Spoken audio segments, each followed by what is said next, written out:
خلق السماوات والأرض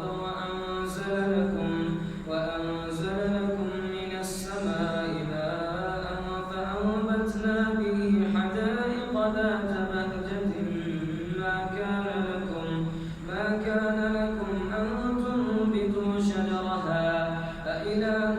مع الله بل هم قوم يعدلون أمن جعل الأرض قرارا وجعل خلالها أنهارا وجعل لها رواسي وجعل بين البحرين حاجزا أإله مع الله بل أكثرهم لا يعلمون أمن يجيب المضطر إذا دعاه ويكشف السوء ويجعلكم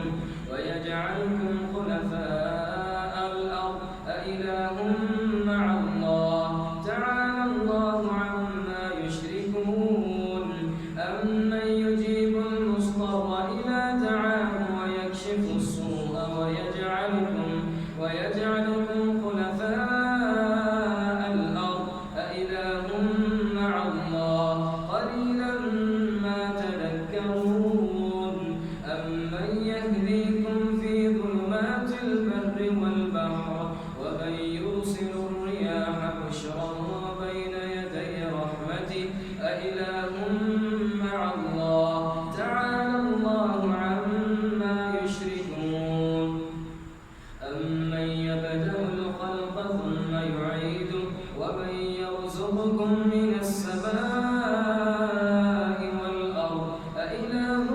مع الله قل هاتوا برهانكم إن كنتم صادقين قل لا يعلم من في السماوات والأرض الغيب إلا الله وما يشعرون أيان يبعثون بل ادارك علمهم في الآخرة بل هم في شك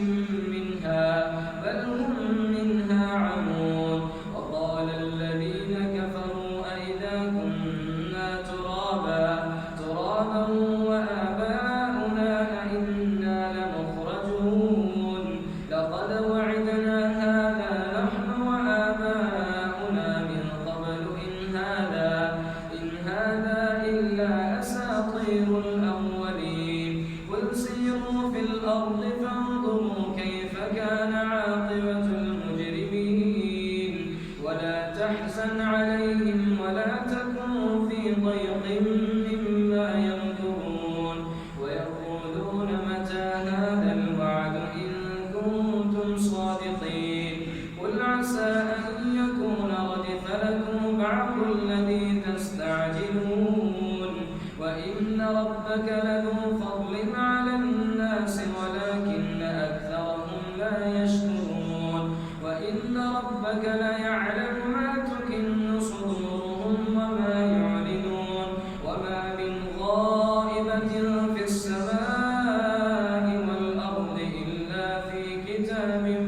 مبين إن هذا القرآن يقص على بني إسرائيل أكثر الذي هم فيه يختلفون وإنه لهدى ورحمة للمؤمنين إن ربك يقضي بينهم بحكمه وهو العزيز العليم فتوكل على الله إنك على الحق المبين إنك لا تسمع الموتى ولا تسمع الصم الدعاء إذا ولوا مدبرين وما أنت بهاد العمي عن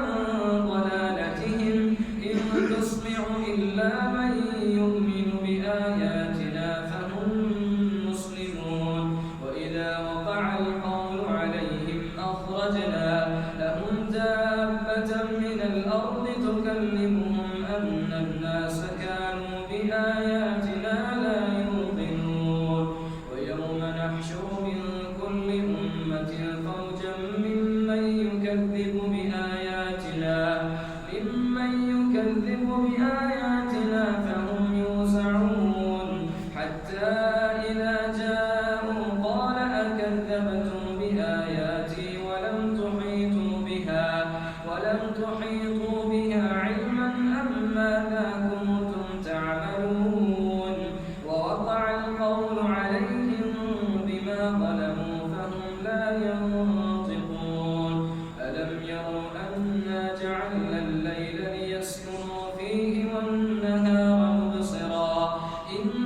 ذلك لآيات